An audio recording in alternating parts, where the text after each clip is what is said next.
In the late 1800s, there was something called the Dawes rolls, which was basically a census that made records of people's ethnic backgrounds in order to determine which Native American tribes would get certain land allotments and other benefits.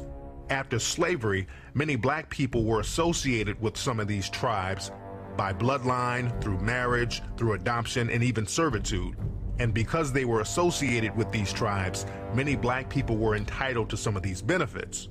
The government did not want blacks to get these benefits, so they created a separate freedmen's list specifically for black people. They also started to list any full-blooded Native American who had African features as black because they didn't want them getting those benefits either.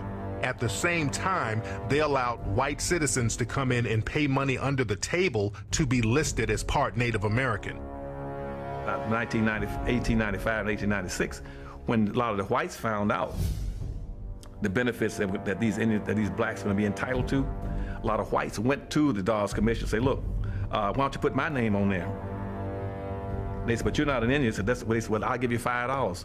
So then the rule got around, the policy got around that for $5 that a white could put his name on the Dawes rolls and be called himself an Indian and be entitled to all these benefits, and all their children could be entitled to all these benefits forever.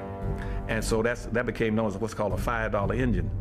And so if you go around now and check most of the Indians, the so-called Indians in America, about 90% of them are not even Indians. Those are just whites now who are passing as Indians.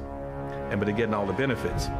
And they're not paying any taxes, getting free college education. They put up a little reservation on the land that they don't live on. They have another home off and get all kind of benefits.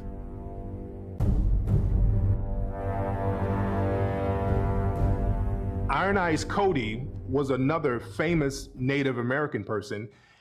He was in the media for years.